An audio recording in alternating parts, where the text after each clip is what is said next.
Hello বন্ধুরা, this is SK and welcome back to our YouTube channel.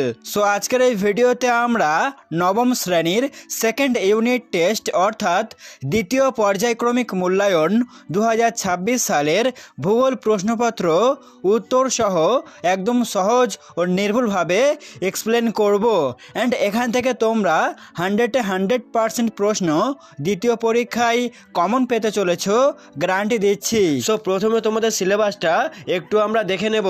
তো প্রাকৃতিক ভূগোল থেকে তোমাদের পড়তে হবে তৃতীয় অধ্যায় তথা পৃথিবী পৃষ্ঠে কোনো স্থানের অবস্থান নির্ণয়, পড়তে হবে চতুর্থ অধ্যায় তথা ভূমিরূপ গঠনকারী প্রক্রিয়া ও পৃথিবীর বিভিন্ন ভূমিরূপ, পড়তে হবে পঞ্চম অধ্যায় অর্থাৎ আবহবিকার। এবারে আঞ্চলিক ভূগোল থেকে অষ্টম অধ্যায় তথা পশ্চিমবঙ্গ অবস্থান, প্রশাসনিক বিভাগ ও প্রাকৃতিক পরিবেশ, এই গেল তোমাদের সিলেবাস। এবারে প্রশ্নের কাঠামো ও নম্বর বিভাজনটা স্ক্রিনের মাধ্যমে তোমরা একটু দেখে নিও, ঠিক আছে? তো যাই হোক বন্ধুরা, ফাইনালি চলে আসবো আমরা একের দাগের প্রশ্নে। সঠিক উত্তরটি বেছে নিয়ে লেখো যে কোনো সাতটি। প্রথম প্রশ্ন, কোন স্থান ও তার প্রতিপাদ্য স্থানের মধ্যে সময়ের পার্থক্য হলো 10 ঘন্টা, 12 ঘন্টা, 20 ঘন্টা নাকি 24 ঘন্টা? সঠিক উত্তরটি হবে 12 ঘন্টা। পরের প্রশ্ন, ভূমধ্যসাগরের আলোকস্তম্ভ বলা হয় যে আগ্নেয়গিরিকে, তা হলো, সঠিক উত্তরটি হবে স্ট্রম্বলিকে। পরের প্রশ্নটি দেখো, ভারতের প্রমাণ দ্রাঘিমা রেখার মান, সঠিক উত্তরটি হয়ে যাবে option number A 82 degree 30 minute পূর্ব। পরের প্রশ্ন, 1 ঘন্টায় পৃথিবী তার পরিধির যত ডিগ্রি দ্রাঘিমা অতিক্রম করে তার মান, সঠিক উত্তরটি হবে 15 ডিগ্রি। 5 নম্বর প্রশ্ন, পশ্চিমবঙ্গের সর্বোচ্চ শৃঙ্গের নাম, সঠিক উত্তরটি হবে সান্দাকফু। পরবর্তী প্রশ্নটি দেখো, উত্তর পূর্ব ভারতের প্রবেশদ্বার বলা হয়, সঠিক উত্তরটি হবে শিলিগুড়িকে। পরের প্রশ্নটি দেখো, সমসত্ব শিলায় যে আবহবিকার ঘটে তা হলো, সঠিক উত্তরটি হবে স্বল্পমোচন। আর ক্ষুদ্রকণা বিসরণ দেখা যায় বিষমতত্ত্ব শিলায়, এটা মনে রেখো। 8 নম্বর প্রশ্নটি দেখো, পশ্চিমবঙ্গের আর্দ্রতম স্থান বা পশ্চিমবঙ্গে সবচেয়ে বেশি বৃষ্টিপাত হয় যেখানে, সেটি হলো, সঠিক উত্তরটি হয়ে যাবে বক্সা দুয়ারে। পরবর্তী প্রশ্ন, বর্তমানে পশ্চিমবঙ্গের মোট জেলার সংখ্যা হলো 20টি, 22টি, 23টি নাকি 25টি? সঠিক উত্তরটি হয়ে যাবে 23টি। পরের প্রশ্ন, গ্রিনিচের সময় নির্ণায়ক ঘড়ি হলো, সঠিক উত্তরটি হয়ে যাবে ক্রোনোমিটার। চলে আসবো আমরা 2 দাগের প্রশ্নে। প্রথম প্রশ্ন, প্রতি 1 ডিগ্রি দ্রাঘিমার পার্থক্যের সময়ের পার্থক্য কত? উত্তরটি এখানে হবে 4 মিনিট। পরের প্রশ্ন, পৃথিবীর বৃহত্তম বদ্বীপ কোনটি? উত্তরে তোমরা লিখবে গাঙ্গেয় বদ্বীপ। 3 নম্বর প্রশ্ন, পশ্চিমবঙ্গের শুষ্কতম স্থান কোনটি? উত্তরটি হবে পুরুলিয়া জেলার সুইসা। পরবর্তী প্রশ্ন, দ্বারকেশ্বর ও শিলাবতী নদীর মিলিত প্রবাহের নাম কি? উত্তর হবে রূপনারায়ণ। আর কেলেঘাই ও কংসাবতী নদীর মিলিত প্রবাহের নাম কি বলতো? যারা পারবে অবশ্যই কমেন্টে উত্তরটা আমাকে দিও। পরের প্রশ্ন দেখো, পশ্চিমবঙ্গের নবীনতম জেলা কোনটি? উত্তর পশ্চিম বর্ধমান। পরবর্তী প্রশ্ন, পশ্চিমবঙ্গের বৃহত্তম ও ক্ষুদ্রতম জেলা দুটির নাম কি? উত্তরে তোমরা লিখবে পশ্চিমবঙ্গের বৃহত্তম জেলা দক্ষিণ 24 পরগনা এবং ক্ষুদ্রতম জেলা হচ্ছে কলকাতা। এবারে দেখো 2 বি, শূন্যস্থান পূরণ করতে হবে। তো প্রথমে আছে 5 সংস্থান তত্ত্বের জনক বলা হয় ড্যাশকে, এখানে শূন্যস্থানে হবে পিচকে। পরের প্রশ্ন, গড়ে 1 ডিগ্রি অন্তর দুটি অক্ষরেখার পারস্পরিক দূরত্ব বা রৈখিক ব্যবধান হলো ড্যাশ কিমি, এখানে শূন্যস্থান হবে 111.1 কিমি। পরের প্রশ্ন, পেডিমেন্ট সমভূমিতে অনুচ্চ টিলাগুলিকে বলা হয় ড্যাশ, এখানে শূন্যস্থান হবে ইনসেলবার্জ। পরের প্রশ্ন, খনিজ পদার্থ ও হিউমাস বৃষ্টির জল দ্বারা মৃত্তিকার নিচের স্তরে প্রবেশকে ড্যাশ বলে, এখানে শূন্যস্থান হবে এলুভিয়েশন। পরের প্রশ্ন, তরাই কথার অর্থ হলো ড্যাশ, এখানে শূন্যস্থান হবে স্যাঁতস্যাঁতে বা ভিজে। পরবর্তী প্রশ্ন, পশ্চিমবঙ্গে অবস্থিত ভারতের উচ্চতম রেল স্টেশন হলো ড্যাশ, এখানে শূন্যস্থান হবে ঘুম।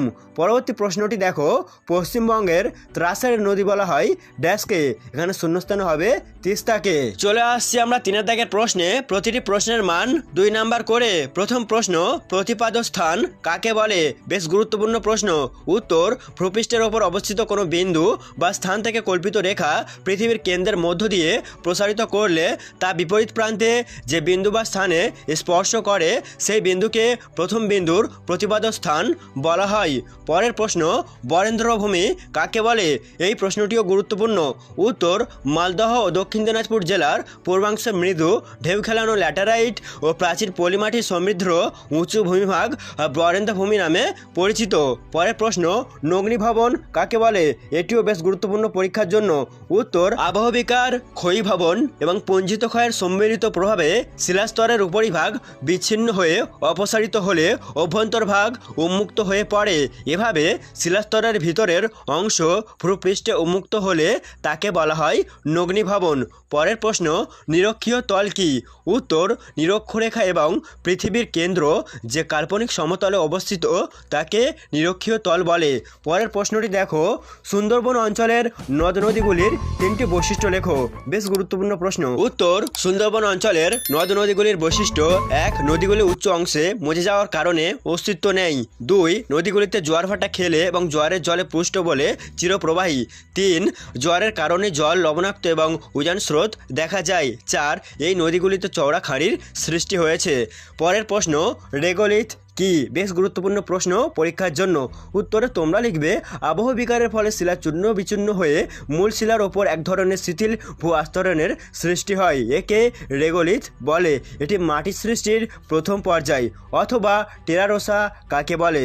উত্তর আবহ বিকারের ফলে ব্র্যাকেটে লিখবে, প্রধানত কার্বনেশন প্রক্রিয়ায় চুনাপাথরযুক্ত বা কাস্ট অঞ্চলে লৌহ কণাযুক্ত যে ভূ আস্তরণের সৃষ্টি হয় তাকে টেরারোসা বা লাল মাটি বলে। পরের প্রশ্ন, মহীভাবক আলোড়ন কাকে বলে? বেশ গুরুত্বপূর্ণ প্রশ্ন পরীক্ষার জন্য। উত্তর মহীভাবক আলোড়ন হলো ভূপৃষ্ঠের উপর লম্বভাবে ক্রিয়া করা আলোড়ন যা ভূমির উত্থান বা অবনমন ঘটায়। এই আলোড়নের ফলে মহাদেশীয় ভূত্বক ধীরে ধীরে উপরে উঠে আসে বা নিচে নেমে যায়। একে মহাদেশ গঠনকারী আলোড়নও বলা হয়। দেখো পরের প্রশ্ন, মোনাডনক কি? এটিও বেশ গুরুত্বপূর্ণ প্রশ্ন। উত্তর সমপ্রায় ভূমির মধ্যে অবস্থিত কঠিন শিলায় গঠিত অনুচ্চ পাহাড় বা টিলাগুলিকে মোনাডনক বলা হয়। উদাহরণ অযোধ্যা, শুশুনিয়া প্রভৃতি পাহাড়। পরের প্রশ্নটি দেখো, প্রমাণ সময় বলতে কি বোঝো? বেশ গুরুত্বপূর্ণ প্রশ্ন, পরীক্ষাতে আসার মতো একটি প্রশ্ন।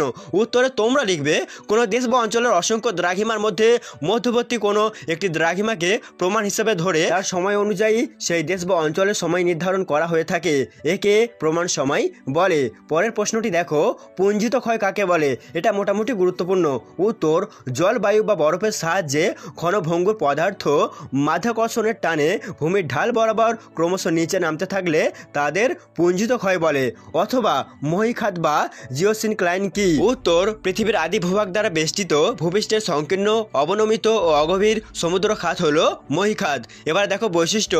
1. মহীখাত ভূপৃষ্ঠের একটি সুদীর্ঘ ও সংকীর্ণ অবনমিত জলভাগ।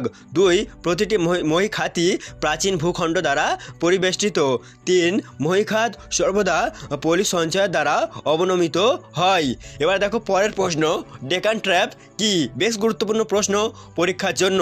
উত্তর ডেকান শব্দের অর্থ দাক্ষিণাত্য এবং সুইডিশ শব্দ ট্র্যাপের অর্থ সিঁড়ির ধাপ।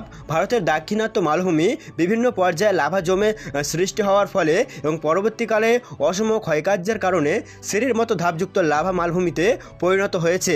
তাই দাক্ষিণাত্যের লাভা মালভূমিকে ডেকান ট্র্যাপ বলা হয়। পরের প্রশ্ন, পেডিমেন্ট কাকে বলে? উত্তর শুষ্ক মরু ও মরুপ্রায় অঞ্চলে বায়ু ও জলধারার মিলিত কার্যের ফলে পর্বতের পাদদেশে সৃষ্ট মৃদু ঢাল বিশিষ্ট সমভূমিকে পেডিমেন্ট বলে। উদাহরণ সাহারা মরুভূমির অন্তর্গত অ্যাটলাস পর্বতের পাদদেশে পেডিমেন্ট দেখা যায়। পরের প্রশ্ন, ক্যালোডেরা বা জ্বালামুখ গহ্বর কি? উত্তর কোনো আগ্নেয়গিরির যে অংশ দিয়ে লাভা, গ্যাস, ছাই প্রভৃতি ভূপৃষ্ঠে বেরিয়ে আসে তাকে জ্বালামুখ বলে। এই জ্বালামুখ যখন বিধ্বংসী অগ্নুৎপাতে নষ্ট হয়ে যে বিশাল আকৃতির অবনমিত গহ্বর সৃষ্টি করে তাকেই ক্যালোডেরা বা জ্বালামুখ গহ্বর বলে। এছাড়াও তোমরা আরও কিছু প্রশ্ন নিজে থেকে করবে, যেমন কালবৈশাখী ও আশ্বিনের ঝড় কি? বেশ গুরুত্বপূর্ণ প্রশ্ন। ও পশ্চিমী ঝঞ্ঝা কি? অঙ্গার যোজন বা কার্বনেশন বলতে কি বোঝো? এবং এক্সট্রা প্রশ্ন হিসেবে এখানে রয়েছে হিউমিফিকেশন বলতে কি বোঝো? তো এই প্রশ্নগুলি তোমরা একটু নিজে থেকে করে নিও। এবারে চলে আসবো আমরা 4 দাগের প্রশ্নে। প্রতিটি প্রশ্নের মান 3 নাম্বার করে। প্রথম প্রশ্ন, অক্ষরেখা ও দ্রাঘিমা রেখার 3টি পার্থক্য লেখো। বেশ গুরুত্বপূর্ণ প্রশ্ন, পরীক্ষাতে আসতে চলেছে এমন একটি প্রশ্ন। তো উত্তরে তোমরা এইভাবে লিখবে, বাম দিকে লিখবে পার্থক্যের বিষয়, 1 নাম্বার পয়েন্ট করবে আকার, অক্ষরেখাগুলি পূর্ণ বৃত্তাকার, দ্রাঘিমা রেখাগুলি অর্ধবৃত্তাকার। 2 নাম্বার পয়েন্ট করবে বিস্তার, এগুলি পূর্ব পশ্চিমে বিস্তৃত, এগুলি উত্তর দক্ষিণে বিস্তৃত। দৈর্ঘ্য, প্রতিটি অক্ষরেখা দৈর্ঘ্য সমান নয়, প্রতিটি দ্রাঘিমা রেখার দৈর্ঘ্য সমান। সর্বোচ্চ ও সর্বনিম্ন মান, অক্ষরেখার সর্বোচ্চ মান 90 ডিগ্রি এবং সর্বনিম্ন মান 0 ডিগ্রি। দ্রাঘিমা রেখার সর্বোচ্চ মান 180 ডিগ্রি এবং সর্বনিম্ন মান 0 ডিগ্রি। পারস্পরিক সম্পর্ক, অক্ষরেখাগুলি পরস্পর সমান্তরাল, দ্রাঘিমা রেখাগুলি পরস্পর সমান্তরাল নয়। এই গেল তোমাদের প্রথম প্রশ্নের উত্তর। পরবর্তী প্রশ্নটি দেখো, আন্তর্জাতিক তারিখ রেখা সর্বদা 180 ডিগ্রি দ্রাঘিমা রেখা অনুসরণ করেনি কেন? বা প্রশ্নটি অন্যভাবে আসতে পারে, যেমন আন্তর্জাতিক তারিখ রেখাকে মাঝে মাঝে বাঁকিয়ে দেওয়া হয়েছে কেন? বেশ গুরুত্বপূর্ণ প্রশ্ন পরীক্ষার জন্য।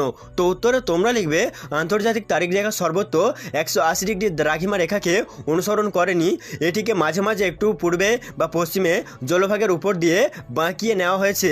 যেমন 1 উত্তরের অ্যাঙ্গেল দ্বীপের কাছে সামান্য পশ্চিমে, 2 সাইবেরিয়ার উত্তর পূর্ব অংশে বেরিং প্রণালীর মধ্য দিয়ে কিছুটা পূর্ব দিকে, 3 অ্যালুসিয়ান দ্বীপপুঞ্জের কাছে 7 ডিগ্রি পশ্চিমে, 4 ফিজি চ্যাথাম প্রভৃতি দ্বীপপুঞ্জের কাছে 11 ডিগ্রি পূর্বে এবং 5 কিরিবাটি দ্বীপপুঞ্জের কাছে প্রায় 30 ডিগ্রি পূর্ব দিকে বেঁকে সম্পূর্ণভাবে জলভাগের উপর দিয়ে এই রেখাটি বিস্তৃত হয়েছে। আন্তর্জাতিক তারিখ রেখাকে মাঝে মাঝে এভাবে বাঁকিয়ে দেওয়া না হলে একই মহাদেশের অন্তর্গত দেশ ও দ্বীপপুঞ্জে 2 রকম তারিখ সূচিত হতো, ফলে ওই অঞ্চলের মানুষের মধ্যে বার ও তারিখ নিয়ে বিভ্রান্তি দেখা দিত। তাই এই রেখাটিকে মাঝে মাঝে বাঁকিয়ে প্রশান্ত মহাসাগরের উপর দিয়ে কল্পনা করা হয়েছে। এর ফলে আন্তর্জাতিক তারিখ রেখা সর্বত্র 180 ডিগ্রি দ্রাঘিমা রেখাকে অনুসরণ করেনি। পরের প্রশ্ন, স্থানীয় সময় ও প্রমাণ সময়ের মধ্যে পার্থক্য নিরূপণ করো। বেশ গুরুত্বপূর্ণ প্রশ্ন পরীক্ষার জন্য। অথবা আবহবিজ্ঞান ও ক্ষয়ীভবনের মধ্যে 3টি পার্থক্য লেখো। পরের প্রশ্ন, মৃত্তিকা সংরক্ষণের যে কোনো 3টি পদ্ধতি সংক্ষেপে লেখো। বেশ গুরুত্বপূর্ণ প্রশ্ন। অথবা ম্যানগ্রোভ অরণ্যের 3টি অভিযোজনগত বৈশিষ্ট্য লেখো। পরবর্তী প্রশ্ন, মহীভাবক ও গিরিজনী আলোড়নের মধ্যে 3টি পার্থক্য লেখো। এটাও বেশ গুরুত্বপূর্ণ প্রশ্ন। অথবা উত্তরবঙ্গের নদ নদীগুলির বৈশিষ্ট্য আলোচনা করো। বা প্রশ্নটি একটু অন্যভাবে আসতে পারে, উত্তরবঙ্গের নদীগুলি বন্যাপ্রবণ হয় কেন? ঠিক আছে, এইভাবেও কিন্তু আসতে পারে। পরের প্রশ্নটি দেখো, মরু অঞ্চলের যান্ত্রিক আবহবিকারের প্রাধান্যের কারণগুলি লেখো। বেশ গুরুত্বপূর্ণ প্রশ্ন পরীক্ষার জন্য। অথবা যান্ত্রিক ও রাসায়নিক আবহবিকারের মধ্যে পার্থক্য লেখো। পরের প্রশ্ন, পশ্চিমবঙ্গের মালভূমি অঞ্চলে ভূপ্রাকৃতিক এবং নদ নদীর পরিচয় দাও। এটি বেশ গুরুত্বপূর্ণ, পরীক্ষাতে আসার মতো একটি প্রশ্ন। অথবা পশ্চিমবঙ্গের পার্বত্য অঞ্চল ও মালভূমি অঞ্চলের ভূপ্রকৃতির 3টি পার্থক্য লেখো। এটাও তোমরা এর সাথে দেখে যাবে। পরের প্রশ্ন, প্রশান্ত মহাসাগরীয় আগ্নেয় মেঘলা বলতে কি বোঝো? অথবা পশ্চিমবঙ্গের জলবায়ু নিয়ন্ত্রকগুলি আলোচনা করো। বেশ গুরুত্বপূর্ণ প্রশ্ন। এর সাথে তোমরা পশ্চিমবঙ্গের জলবায়ুর বৈশিষ্ট্যটাও দেখে রাখবে। এক্সট্রা প্রশ্ন এখানে রয়েছে, আবহবিকারের 3টি প্রভাব বা ফলাফল লেখো। এবারে চলে আসবো আমরা 5 দাগের প্রশ্নে। প্রতিটি প্রশ্নের মান 5 নাম্বার করে। প্রথম প্রশ্ন, পশ্চিমবঙ্গের উত্তরের পার্বত্য অঞ্চলের ভূপ্রকৃতির সংক্ষিপ্ত বিবরণ দাও। পরীক্ষাতে আসতে চলেছে এমন একটি প্রশ্ন। তো উত্তরে তোমরা প্রথমে হেডলাইন করবে উত্তরের পার্বত্য অঞ্চলের ভূপ্রকৃতি। প্রথমে লিখবে অবস্থান, এটা তোমরা প্রথমে পয়েন্ট করে লিখবে। তারপরে লিখবে বৈশিষ্ট্য, এটাও তোমরা আস্তে আস্তে একটু দেখে নিও। তারপরে পয়েন্ট করবে ভূপ্রকৃতি, ঠিক আছে। তারপর 4 নাম্বার পয়েন্ট করবে তিস্তা নদীর পশ্চিম দিকের অঞ্চল এবং 5 নাম্বার পয়েন্ট করবে তিস্তা নদীর পূর্ব দিকের অঞ্চল। এটা তোমরা আস্তে আস্তে ভিডিও পজ করে এর উত্তরগুলি তোমরা দেখে দেখে লিখে নেবে, ঠিক আছে। তো এই গেল তোমাদের প্রথম প্রশ্নের উত্তর। এই প্রশ্নটি কিন্তু পরীক্ষাতে আসার প্রবল সম্ভাবনা রয়েছে। এবারে চলে যাব আমরা পরের প্রশ্নে। পশ্চিমবঙ্গের জলবায়ুর উপর মৌসুমি বায়ুর প্রভাব উল্লেখ করো। এই প্রশ্নটিও কিন্তু বেশ গুরুত্বপূর্ণ পরীক্ষার জন্য। পরের প্রশ্ন, উষ্ণতা তারতম্যের ভিত্তিতে বিভিন্ন ধরনের যান্ত্রিক আবহবিকারের পদ্ধতিগুলি চিত্রসহ ব্যাখ্যা করো।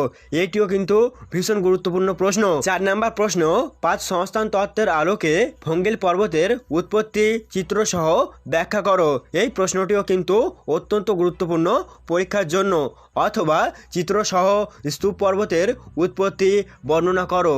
এটাও তোমরা ভালোভাবে তৈরি করবে। পরের প্রশ্নটি দেখো, 28 ফেব্রুয়ারি 1990 লন্ডনের 0 ডিগ্রি স্থানীয় সময় যখন সন্ধ্যা 7টা, তখন কলকাতায় দ্রাঘিমার মান 88 ডিগ্রি 30 মিনিট পূর্ব স্থানীয় সময় ও তারিখ কত? সো বন্ধুরা, যে প্রশ্নগুলি তোমাদেরকে দেওয়া হলো, এই প্রশ্নগুলি তোমরা পরীক্ষার আগে ভালো করে প্র্যাকটিস করো। আই হোপ এই প্রশ্নের বাইরে কিন্তু প্রশ্ন আসার সম্ভাবনা নেই বললে চলে। কাজেই পরীক্ষার আগে প্রশ্নগুলি তোমরা তাড়াতাড়ি রেডি করে নাও। সো সেই সঙ্গে আজকের মতো ভিডিওটি এখানেই এন্ড করছি। সবাই ভালো থাকবেন। ধন্যবাদ।